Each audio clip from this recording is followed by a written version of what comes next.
Lihat Andi, hanya butuh 45 hari, Superseed ini adalah kunci solusi pangan tahan hama, hasil melimpah, dan berhasil menjadikan alam lebih efisien. Secara teknik berhasil, Bu, tapi saya khawatir kecepatan ini terjadi secara tidak alami. Alam itu bisa ditingkatkan, itulah tujuan ilmu.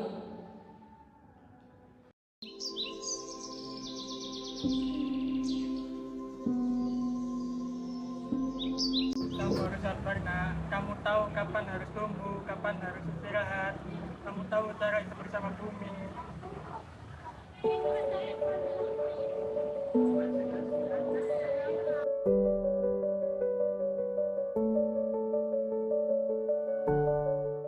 Jadi di sini saya akan memaparkan progres proyek Superseed yang telah kami jalankan. Dari segi teknikal, Superseed merupakan rekayasa genetika presisi, tahan hama 95%, reduksi waktu panen 30%, efisiensi biologis tertinggi. Dari segi marketnya, monopoli benih unggul dengan target akuisisi pasar regional 40% dalam 3 tahun. Finansialnya 300% dalam 5 tahun.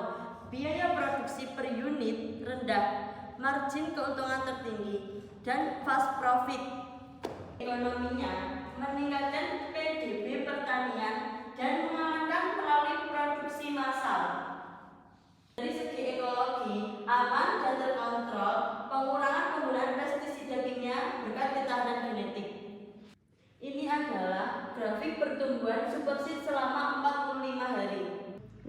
Pertumbuhan Superseed dalam 45 hari, pertambahan tinggi bertambah secara signifikan, menggambarkan kualitas benih yang unggul. Jadi di sini kami akan menganalisis SBOT dari segi internal dan eksternal. Kekuatannya, keberhasilan teknis menciptakan benih tahan hama dan panen 30% lebih cepat. Yang kedua, mencapai return on investment ROI yang sangat tinggi dalam waktu singkat. Kelemahannya, tim terlalu fokus pada data lab, single variable, dan mengabaikan observasi ekologis holistik, kelemahan metodologi ilmiah awal. Yang kedua, ketergantungan pada satu varietas membuat seluruh sistem rentan jika muncul hama atau penyakit baru yang beban. Dan dari segi eksternal, peluangnya yaitu pertama, potensi untuk segera menguasai pasar benih dan pertanian karena keunggulan waktu panen atau market analysis. Yang kedua, mendapat dukungan dan pendanaan dari pemerintah atau organisasi internasional karena menawarkan solusi cepat untuk defisit pangan. Ini progres proyek dari kami. Terima kasih Bu Firda atas perhatiannya.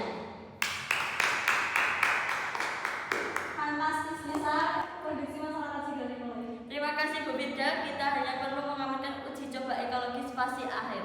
Aku ingin bertanya, fokus pertama proyek ini itu keuntungan dan hasil cepat. Lalu, mana tempat bagi tanggung jawab terhadap lingkungan dan cara hidup masyarakat secara umum? Dan banyak orang dari kelaparan anak, itu adalah tanggung jawab tertinggi. Metode kami terbukti secara data. Benar apa yang dikatakan sama Dr. Lisa. Sudahlah, nggak usah mempertanyakan maupun mendiskusikan nilai-nilai karena itu akan menghambat proyek kita.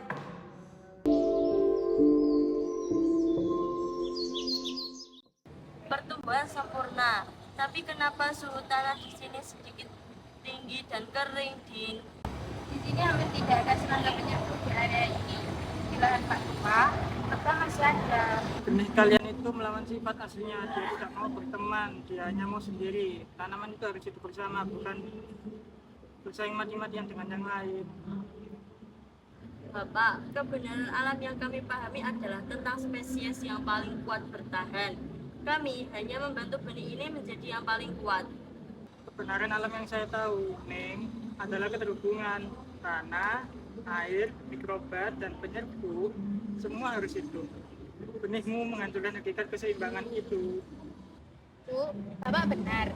Saya menemukan mikroba penting di tanah ini, Rhizobium. Populasinya anjlok 80%. Ini fatal untuk masa depan lahan.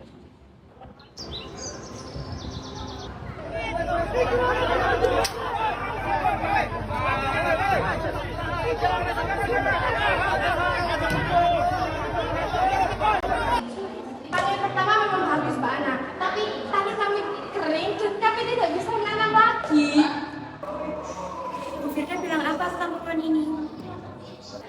Dia bilang kami cuma gagal panen karena cara kami yang kuno.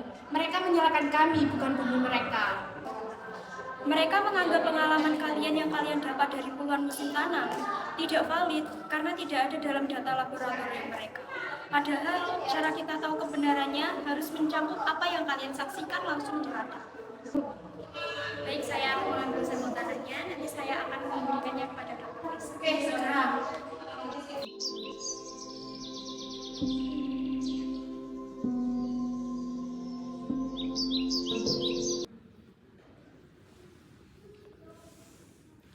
Secara data teknisi superseed lolos, tapi penurunan mikroba. Anda hanya menguji apa yang Anda lihat di sana. Anda hanya fokus pada hasil panen. Anda mengabaikan variabel yang datang dari lapangan. Saya menggunakan metode ilmiah, teruji. Itu adalah cara tahu yang paling valid dan terpercaya. Validitas itu bukan hanya tentang akurasi lab, tapi cara utuh, cara tahu gimana harus menggabungkan data Anda dan fakta dari petani. Jika data Anda bertentangan dengan kenyataan, maka metode Anda dalam pencarian kebenaran itu cacat. Apa-apaan ini? Saya dan Mbak Melisa sedang meributkan cacing lain. Sudahlah, hentikan drama ini. Kita akan neken proyek besar kita besok dan kita akan buang saja data ini. Tidak bisa berbeda. Data ini menunjukkan kehancuran lahan. Kita harus menunda peluncuran. Tujuan ilmu di sini itu uang, keuntungan, dan solusi yang cepat. Apa salahnya mengorbankan sedikit tanah untuk keuntungan yang besar? Tujuan ilmu yang sebenarnya adalah kemanfaatan yang tidak merusak. Jika solusi Anda merusak kehidupan, maka nilai guna adalah bencana. Tanggung jawab etis kita lebih penting daripada kontrak Anda. Saya akan mempublikasikan data di net. Saya menggunakan ilmu pengetahuan untuk mencari kebenaran, bukan untuk menipu. Superseed adalah keberhasilan teknik, tapi kegagalan moral. Anda melanggar kontrak dan Anda menghancurkan karir Anda, Lisa. Saya tidak mengorbankan kebenaran alam dan integritas data demi uang.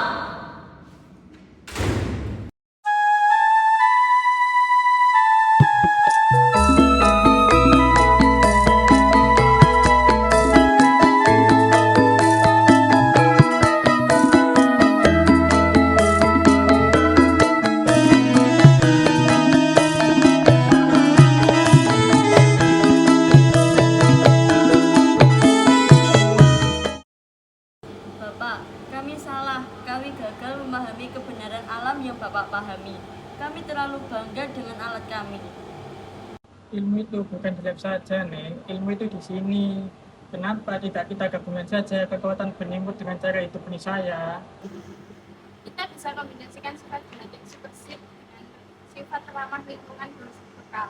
Kita uji di lab, tapi kita bisa ukur keberhasilannya dengan standar Bapak, keseimbangan tanah dan standar. Ya, kita namakan benih harmoni. Kita akan menggunakan lab untuk mendukung alam, bukan mendominasinya. Itu bagus. Benih yang baik itu yang menghormati tetangganya.